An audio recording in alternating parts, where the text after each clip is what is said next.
The retired Navy SEAL nearly dropped his glass when I said one word. Reaper. The ice clinked against the side of his tumbler as his hand jerked. Water spilled across the white tablecloth. Conversation stopped. My cousin's grin slowly faded. The old SEAL stared at me. Not with confusion. Not with curiosity. With recognition. The kind of recognition that comes from seeing a ghost you thought you'd never meet. For a long moment nobody spoke. Then he whispered 2 words. My God. My cousin laughed. I didn't. Because I knew exactly what he remembered.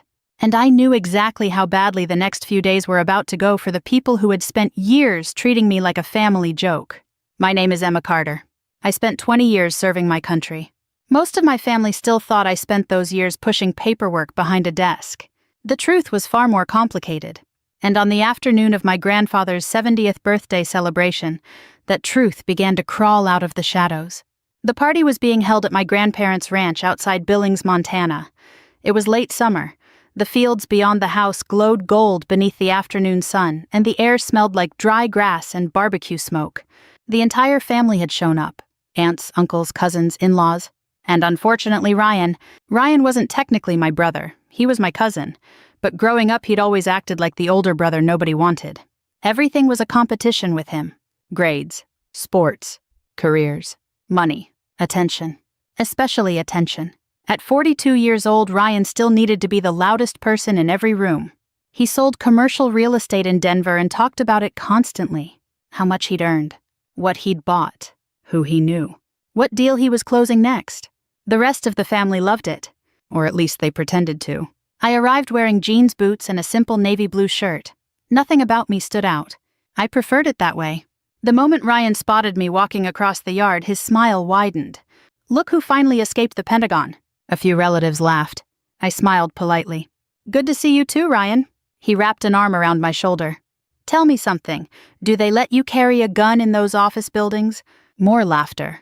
I could feel familiar eyes watching me. Waiting. Seeing whether I'd react. For years I had learned not to. Military service teaches patience in ways civilians rarely understand. I simply picked up a glass of iced tea. Sometimes. Ryan grinned. Oh, she's dangerous. The conversation moved on, at least temporarily. I spent the next hour helping my grandmother carry dishes into the house and checking on my grandfather. Grandpa looked good for 70.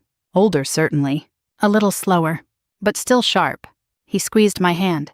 You staying long this time? A few days. His smile warmed. Good. That one word meant more to me than all the praise Ryan had ever received from the family combined. Because Grandpa had never judged me. He'd never demanded explanations for my absences, never asked why certain deployments couldn't be discussed. He simply trusted me. And trust matters, especially when you've spent years carrying secrets. Dinner began just after sunset. A long table had been set up under strings of lights. The ranch looked beautiful. Children chased each other through the yard. Music drifted from hidden speakers. The smell of grilled steak filled the air. For a while everything felt normal. Then Ryan opened his mouth. He was sitting directly across from me, the worst possible position. He leaned back in his chair and pointed his fork toward me. So Emma, I knew that tone. Half the table knew it too. My aunt sighed softly. Ryan continued. Have you ever actually shot anyone? Several cousins laughed. A few people looked uncomfortable. I took a sip of tea, then answered calmly. Only the ones who shot first. The table exploded with laughter. Ryan slapped the table. Oh, that's good. More laughter. I smiled. Not because it was funny. Because the truth usually sounds ridiculous to people who've never had to live with it. Ryan wasn't finished. Of course he wasn't. So what's your call sign? A cousin joined in. Yeah, don't all military people have cool call signs? The younger kids immediately loved the idea. Suddenly everyone was listening. I considered refusing to answer. That would have been smarter. But I was tired. Tired of pretending. Tired of minimizing my life to make other people comfortable. So I simply answered. Reaper? Silence lasted less than a second. Then came the sound. A violent cough. Everyone turned. At the far end of the table sat a broad-shouldered man in his late 60s. Jack Donovan, one of Grandpa's oldest friends. Former Navy SEAL. The water he'd been drinking sprayed across the table. His glass slammed down. His eyes locked onto mine. Every trace of color vanished from his face. The laughter around the table slowly faded. Ryan blinked. You okay, Jack? Jack didn't answer. He kept staring at me. A strange tension settled over the entire table. Finally he spoke. His voice sounded rough. "What did you say your call sign was?" I met his gaze. "Reaper." The old seal leaned back. For a moment he looked as though someone had punched him in the chest. Nobody understood why. Nobody except me. Because I recognized the look. I'd seen it before. Men who survived things they never expected to survive often carried that expression. Ryan looked delighted. He thought something hilarious was happening. "Oh my God," he laughed. "Do you guys know each other?" Jack ignored him. His eyes never left mine. Not once. Dinner continued awkwardly after that. Conversations returned. Plates emptied. Dessert appeared. But I could feel Jack watching me the entire time. Every few minutes I'd glance toward him. He'd still be staring. Not rudely. Carefully. Like he was solving a puzzle. When the evening finally wound down, guests began drifting toward the house. I slipped away toward the back porch. The ranch was quiet. Crickets filled the darkness. The stars stretched endlessly across the Montana sky. I had barely stepped outside when I heard footsteps behind me. Jack. He stopped several feet away. For a moment neither of us spoke. Then he asked the question. Not loudly. Not dramatically. Almost reverently. "You were Reaper?" I looked at him. Really looked at him. The years had changed his face, but I recognized the eyes. I'd never met him before, yet I knew those eyes. Because I'd heard the voice. Over a radio. Thousands of miles away. In the middle of a nightmare. I slowly nodded. Yes. Jack inhaled sharply. The old warrior's composure cracked. Jesus Christ. The words escaped him like a prayer. For several seconds he simply stared into the darkness. Then back at me. "You saved us." My chest tightened. I hadn't expected that. Not here. Not after all these years. Before I could answer, another sound drifted from the shadows near the corner of the house. A footstep. Someone had been listening. Jack heard it too. His head turned. So did mine. A figure moved quickly away from the porch. Toward the yard. Toward the remaining guests. Even in the darkness I recognized the walk. Ryan. And suddenly I had a feeling this family reunion was about to become something far more complicated than a birthday party. Jack Donovan did not chase Ryan. Neither did I. That was the thing about men like Ryan. If he had heard something small, he would turn it into something large. If he had heard something private, he would carry it into a public room and dress it up as entertainment. He had been doing that since we were children. Jack stood beside me on the back porch, his hands resting against the wooden railing. For a long moment he said nothing. The ranch lights behind us cast a warm glow across the grass, but beyond the yard, Montana was nothing but black hills and cold stars. "How much did he hear?" Jack asked. "Enough," I said. His jaw tightened. "I'm sorry." I looked at him. For what? For saying it out loud. I let out a quiet breath. "You didn't do anything wrong." Jack looked older in that moment than he had at the dinner table. Not weak, never that. Just worn down by memories that had outlived the war they belonged to. "I never knew your real name," he said. "That was the point." He nodded slowly. "We tried to find out after." "I know." His eyes shifted toward me. "You knew." "Requests were flagged," I said. "Names stayed sealed, reports stayed clean, people moved on." Jack gave a dry, humorless laugh. "Nobody moved on." The words settled between us. From inside the house came the sound of laughter dishes being stacked, someone telling an old story too loudly. Normal family noise, safe noise. The kind of noise men like Jack had fought to preserve. He turned back toward the field. "It was Helmand," he said. I looked down at my hands. I did not need him to say more. But he did. 2009, October. We were attached to a joint task force chasing a courier through the valley. Intel said 12 fighters, maybe 15. He paused. There were more than 40. The night air seemed to cool around us. I could smell dust that wasn't there. Burning metal. Hot wiring. The sour bite of fear inside a dry mouth. "Your convoy got pinned near the wadi," I said. Jack closed his eyes. "So it was you." I said nothing. He swallowed hard. "We lost 2 vehicles in the first minute. Radio was half dead. Satellite link kept cutting in and out. We had wounded everywhere. I remember thinking, this is it. This is where we disappear." He rubbed one hand across his face. Then a woman's voice came over the net. I could hear it again. My own voice, younger, flatter, harder. "Reaper on station. Send grid." Jack continued. "You sounded like ice. Not scared, not excited, just exact. I leaned against the railing. I was scared. He looked at me.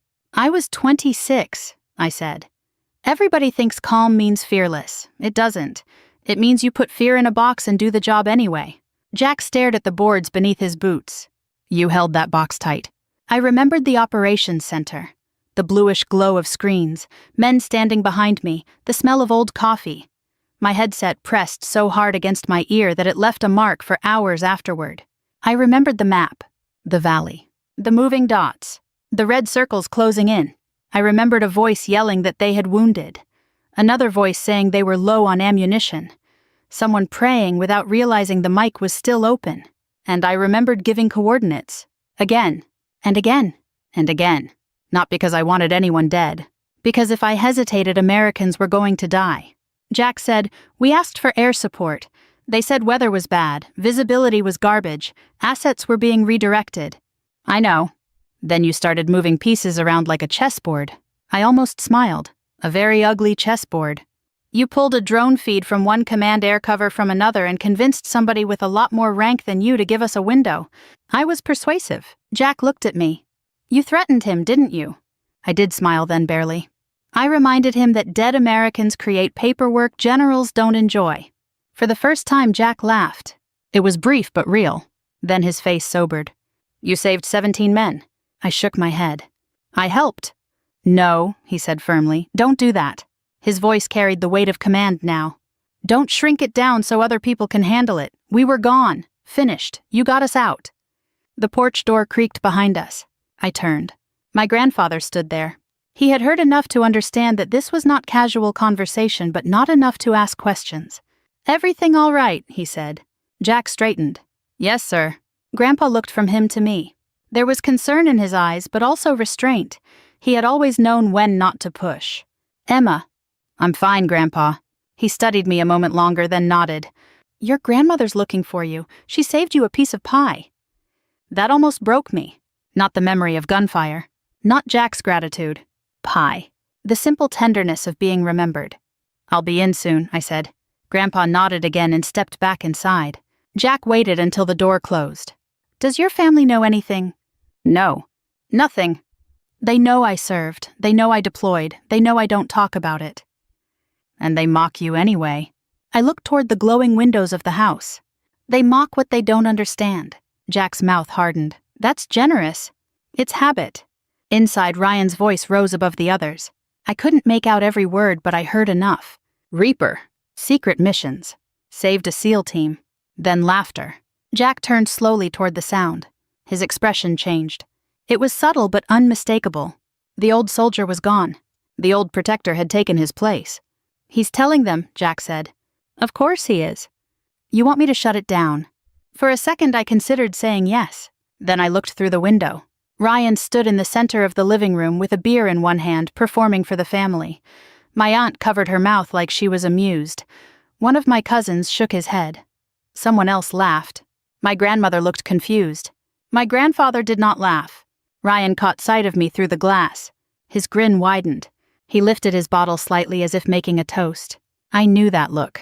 He thought he had found a new toy. A new story. A new way to make me small. I stepped away from the railing. No, I said. Jack frowned. No, let him talk. Emma. I opened the porch door. Warm air spilled out, carrying the smell of coffee and birthday cake. Ryan's voice cut through the room. Come on, Emma, don't be shy. Jack says half the Navy owes you their lives. The room turned toward me. Every face, every old judgment, every familiar doubt. I looked at Ryan and smiled softly. That's not what he said. Ryan laughed. Then tell us what really happened. I walked inside slowly. Jack followed behind me. And for the first time that evening, nobody at that birthday party seemed quite sure who held the room anymore. Ryan had always been good at turning discomfort into applause. When I stepped back into the living room, he looked pleased with himself. He stood near the fireplace beneath a wall of old family photographs, holding his beer bottle like a microphone. Around him, relatives had gathered in a loose half-circle the way people do when they know a show is happening but have not yet decided whether it is cruel. Jack came in behind me and closed the porch door. The click sounded louder than it should have. Ryan spread his arms. There she is, he said, our very own secret war hero. A few people chuckled, not many. My grandmother stood by the kitchen doorway holding a pie server in one hand. Her eyes moved from Ryan to me, then to Jack. She knew something had changed, though she didn't know what. My grandfather remained seated in his recliner, quiet as stone. Ryan turned toward the room. So apparently, while the rest of us were building actual lives, Emma was out there saving Navy SEALs under the name Reaper. He said it with a grin, like the word itself was ridiculous. I walked to the side table and set my glass down carefully. Ryan, my Aunt Linda, said, "Maybe leave it alone." "Oh, I'm just asking questions." He looked at me. "That's allowed, right? Or is that classified too?" The room grew still. There it was. The old trick. Make me defend what I could not fully explain. Push me until silence looked like guilt. Then call the silence proof. I had seen men do it in conference rooms. I had seen commanders do it when they wanted someone lower ranking to take the weight of a decision.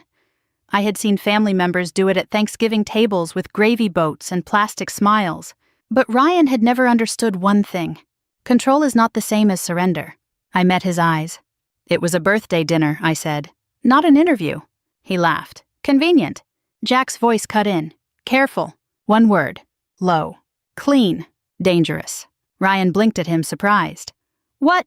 Jack stepped forward. He did not raise his voice. He didn't need to. I said, "Careful." Ryan looked around, searching for support. "Come on, Jack. You can't expect us to believe some mysterious call sign story without details. You said she saved your team. That's a pretty big claim." I said what I said. "But there's no record, is there?" Jack stared at him. Ryan smiled again, encouraged by his own stupidity. "That's the problem with these stories. Nobody can check them. Nobody can ask for proof. We're all just supposed to nod and say thank you for your service." My grandfather's hand tightened on the arm of his chair. I saw it. Ryan did not. He was too busy performing. "Emma's been doing this for years," he continued. "Disappears for months, comes back quiet, acts like she's too important to talk about her job. Meanwhile, the rest of us actually show up for this family." That one landed. Not because it was true, because part of it felt true enough to hurt. I had missed weddings, funerals, Christmas mornings, hospital visits. I had sent gifts from airports and called from borrowed phones. I had let my grandmother leave voicemails I could not return for weeks. Service takes things. Some you give willingly. Some are taken before you know what they cost. I looked at my grandmother. Her face had softened with a sadness that had nothing to do with Ryan's accusations, and everything to do with all the empty chairs I'd left behind. "I know I wasn't always here," I said quietly. Ryan jumped on it. "See, she admits that much." I turned back to him. But absence isn't arrogance, and silence isn't a lie. For once he had no immediate answer. Jack moved beside me. "You don't know what she carried." Ryan scoffed. "Then tell us." "No." "Why not?" "Because you don't deserve it." The room inhaled. Ryan's face flushed. He hated being corrected. He hated being embarrassed. Most of all, he hated being made small in a room where he expected to be admired. "You know what?" he said, pointing at me. "Fine, let's settle this." My cousin Beth murmured, "Ryan, stop." But he was already too far gone. He pulled out his phone. "I've got a veterans charity event at my house next Saturday. Big crowd, actual military people, retired colonels, special operations guys, donors, people who know what they're talking about." Jack's eyes narrowed.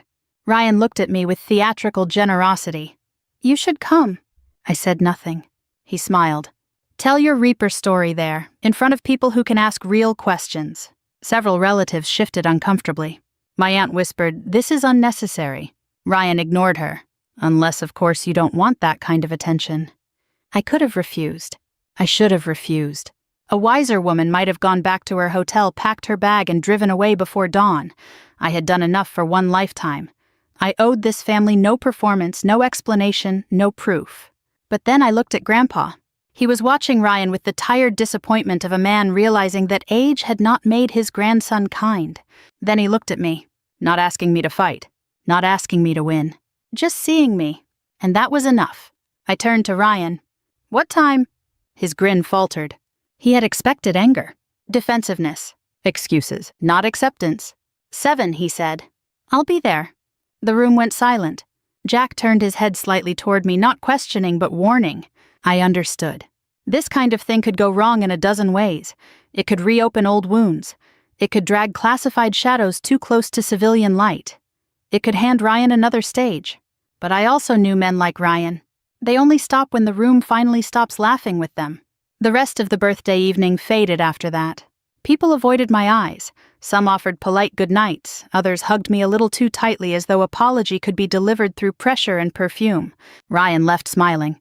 Jack did not. He walked me to my truck. The gravel crunched under our boots. The air had cooled. Somewhere beyond the fence, horses shifted in the dark. "You sure about this?" he asked. "No." That was honest. I opened my truck door but didn't get in. "I won't discuss anything classified." "I know." "I won't prove myself for entertainment." "I know that too." "Then why are you worried?" Jack looked toward the road where Ryan's taillights had vanished. "Because men who need to expose other people usually have something rotten hidden under their own floorboards." I followed his gaze. That sentence stayed with me all week, and by Saturday night I would learn exactly how right he was. Ryan's house sat on a ridge outside Denver, all glass walls and sharp angles, the kind of place built to impress strangers more than shelter a family. By the time I arrived Saturday evening, the driveway was already lined with luxury SUVs, polished pickup trucks, and a few government-looking sedans that told me Ryan had not exaggerated the guest list. He wanted an audience. He had gotten one. I sat in my truck for a moment before going in. The last light of day lay across the mountains like copper. My hands rested on the steering wheel, steady but cold. I had worn a dark blazer, gray blouse, jeans, and boots. No uniform, no medals, no ribbons. Nothing Ryan could turn into a costume for his little trial. The house glowed against the dusk. Through the windows I could see people moving inside with wine glasses and small plates. Older men with military posture stood in clusters. Their shoulders were looser now, their hair silver or gone, but the habit remained. They faced doors. They scanned rooms. They laughed with one eye still measuring distance. I knew that look. I took one breath, got out, and walked toward the front door. Ryan opened it before I could knock. "Emma," he said warmly, too warmly, "you made it." I said I would. His smile tightened. He wore a tailored navy suit and the expression of a man about to enjoy himself. "Come in, everyone's excited to meet you." That was a lie. Most people inside had no idea who I was. But Ryan intended to fix that. The charity event was supposedly for veterans' housing support. There were framed photographs on easels, donation cards on high tables, and a silent auction arranged near the fireplace. It might have been sincere once, but Ryan had wrapped it in himself until the cause felt like decoration. He guided me through the crowd with one hand hovering near my back, not touching but claiming control. "This is my cousin Emma," he announced to a group of men near the bar. "Army officer, served overseas." The men nodded respectfully. One said, "Thank you for your service, ma'am." I nodded back. "Thank you." Ryan's grin widened. "Ask her about her call sign." The man glanced at Ryan, then at me. He was older, maybe early 60s, with a Marine Corps pin on his lapel. His expression cooled slightly. "Call signs aren't party tricks," he said. Ryan blinked. I almost liked him immediately. Before Ryan could recover, another voice came from behind us. "Emma Carter." I turned. A tall man with a gray beard stood beside the dining room entrance. He wore a dark sports coat, but he carried himself like command had never left his bones. "Colonel Matthew Rains, retired." I had not seen him in nearly 9 years. For one second, time folded. Then he smiled. Not broadly, not casually, with quiet recognition. "Well, I'll be damned," he said. "Carter." I walked toward him and shook his hand. "Colonel." His grip was firm. Still too formal. Old habits. He studied my face for a moment and something softened in his eyes. "You look good." "So do you, sir." "That's a lie, but I'll accept it." A few people laughed. Ryan did not. He had expected strangers, not witnesses. Colonel Rains looked past me toward Ryan. "Your family." Ryan recovered quickly. "Cousins. Very proud of her service, of course." I could feel the lie settle in the room like smoke. Rains looked at me. I said nothing. That was enough. His expression changed by a fraction. Ryan clapped his hands once. "Actually, this is perfect. Colonel, maybe you can help us settle something." "Settle what?" Ryan turned, gathering nearby guests with his voice. "Emma told the family her call sign was Reaper. Jack Donovan said she saved a SEAL team. Pretty dramatic stuff. I figured tonight with actual military men in the room, maybe we could hear the real story." The silence that followed was not confused. It was disciplined. Several heads turned.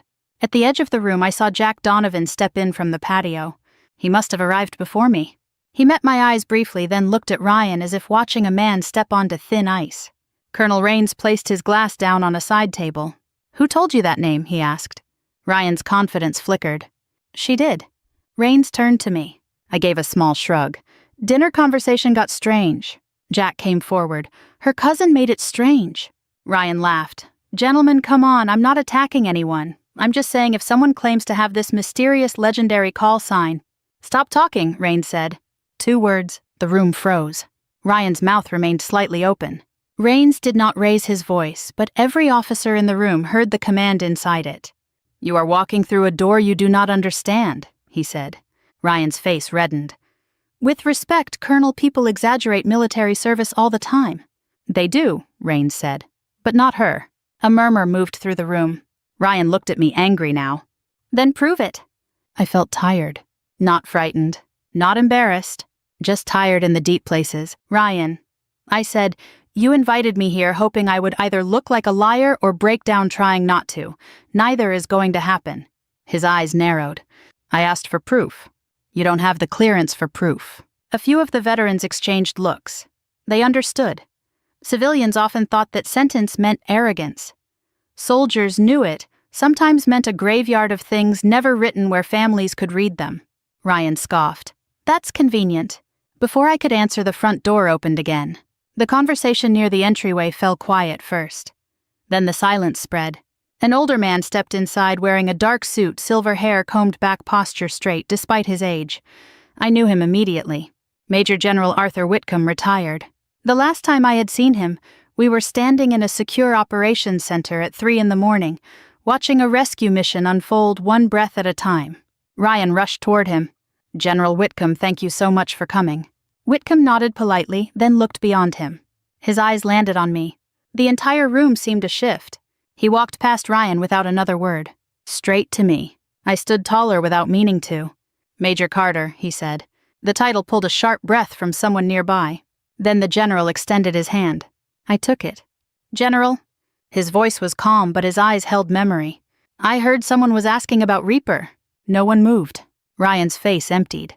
Whitcomb turned slightly so the room could hear him. "I cannot discuss operations. I will not confirm classified details. But I will say this." He paused, letting the weight of every word land exactly where it belonged. "Major Emma Carter is one of the finest officers I ever served with. There are men alive today because she stayed calm when everyone else was running out of options." A silence unlike any I had ever heard filled that house. Not awkward. Not confused. Heavy. Respectful. Jack Donovan stepped beside me. His voice was rough. My team was one of them. Across the room, Ryan looked smaller than I had ever seen him. For once he had no joke ready. No clever line. No crowd to rescue him. He had brought me here to expose a fraud. Instead, he had exposed the limits of his own character.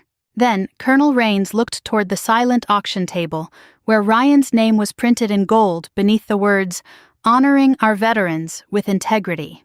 Rains's eyes narrowed. "Funny thing," he said quietly. "I've been meaning to ask about that." Ryan went pale, and I realized Jack had been right. Something rotten was hidden under the floorboards. The moment Colonel Rains said those words, I saw something change in Ryan's face. Not embarrassment. Fear. Real fear. The kind that appears when a person suddenly realizes the conversation is moving toward a subject they cannot control. A few minutes earlier, he had been the host, the center of attention, the man directing the room. Now he looked like someone watching a storm roll toward his house while pretending not to notice the dark clouds. Nobody spoke for several seconds. Major General Whitcomb picked up a glass of water from a nearby table. Colonel Rains folded his arms. Jack Donovan stood beside me, and Ryan desperately searched for a way to regain control. He forced a laugh. "Well, that's certainly an endorsement." Nobody laughed with him. That was when he knew. The room had changed sides. Not because people suddenly loved me. Because credibility matters. Especially among older Americans. Especially among veterans. Especially among people who have spent their lives learning how to recognize character. Ryan tried again. "I'm glad Emma's getting the recognition she deserves." The sentence sounded rehearsed. Artificial. The room heard it too. General Whitcomb looked at him for a long moment. Then he asked a simple question. "How much money has tonight's fundraiser raised?" Ryan blinked. The question had clearly caught him off guard. "Excuse me." The fundraiser. Whitcomb glanced around the room. You've mentioned veterans several times tonight. Ryan smiled nervously. Of course. How much has been raised? Ryan swallowed. Around 40,000. Good. Whitcomb nodded. And where exactly is it going? The room became very quiet. I noticed several donors exchange looks. One woman lowered her wine glass. Another man frowned. Ryan laughed again. A little too quickly. Veterans housing initiatives. Which ones? The smile weakened. Several. Names? Ryan hesitated. Only briefly, but long enough. Long enough for everyone to see it. Colonel Raines stepped forward. I've wondered about that myself. Ryan turned toward him. What does that mean? It means I've seen your advertisements. The room became even quieter. I've seen the photographs. Raines nodded toward several framed military photos displayed around the room. Photos Ryan frequently used in promotional material. Photos supposedly connected to military partnerships, veteran outreach, charity campaigns, patriotic business branding, things that looked impressive to clients. Ryan crossed his arms. So, Raines' voice remained calm. Some of those photos were taken during operations that weren't publicly released until years later. Ryan's face drained slightly. I noticed it. So did everyone else. Jack noticed too. Interesting, he said quietly. Ryan immediately became defensive. What's that supposed to mean? Jack looked directly at him. It means somebody gave you access to things they shouldn't have. Ryan opened his mouth, closed it, opened it again. No words came out. The room was watching now, not casually, carefully, the way people watch a loose thread unravel from an expensive suit. General Whitcomb set down his glass. Let's make this simple. Ryan nodded quickly. Please. The desperation was becoming obvious. Whitcomb continued. You've repeatedly implied close relationships with military leadership. Ryan smiled weakly. Professional networking. You've claimed advisory connections. Informal conversations. You've used military credibility to attract investors. Ryan's jaw tightened. Several people in the room visibly reacted. Investors. That word mattered. A lot. Especially to the people standing there. Colonel Raines spoke next. And several of those investors happened to be standing in this room. Nobody moved. Nobody interrupted. Because now everyone understood. This was no longer about me. Not even close. Ryan had spent years using military prestige as a sales tool. He wasn't pretending to be a veteran. That would have been obvious. Instead, he had done something subtler. Something smarter. Something harder to catch. He implied proximity. Access. Connections. Influence. Enough to impress people. Enough to close deals. Enough to make himself look important. The problem was that tonight he had accidentally invited people who knew the truth. One older businessman slowly shook his head. I invested in the Colorado project because you claimed support from retired command staff. Ryan immediately pointed toward the general. I know General Whitcomb. Whitcomb's expression didn't change. No. The word landed like a hammer. I met you once. A second investor spoke up. You told us you worked closely with special operations veterans. Ryan's voice rose. I support veterans. That's not what you said. Another voice joined. Then another. Then another. Questions began coming from every direction. Ryan's confidence cracked.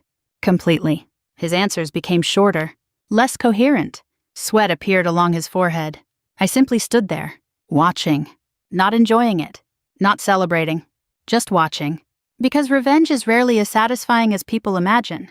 Most of the time it looks like truth finally catching up. Nothing more. Nothing less. My grandfather used to say something when I was young. If you spend years building a house out of lies, don't act surprised when the first honest wind knocks it down. I thought of that now. Ryan kept talking, trying, explaining, defending.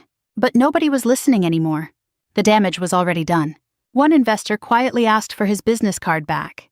Another requested documentation. Several exchanged numbers. The room was reorganizing itself around facts. Ryan had lost control. And everyone knew it. About 20 minutes later, people began leaving. Not dramatically. Not angrily. Almost worse. They simply walked away. Trust disappearing one conversation at a time. By 10 o'clock, the house was half empty. Ryan stood near the fireplace staring at the remaining guests. The confidence was gone. So was the arrogance. For the first time in my life, he looked tired. Human. Small. I almost felt sorry for him. Almost. Jack walked over carrying 2 cups of coffee. He handed one to me. How you doing? Fine, he smirked. That's military for something. Probably.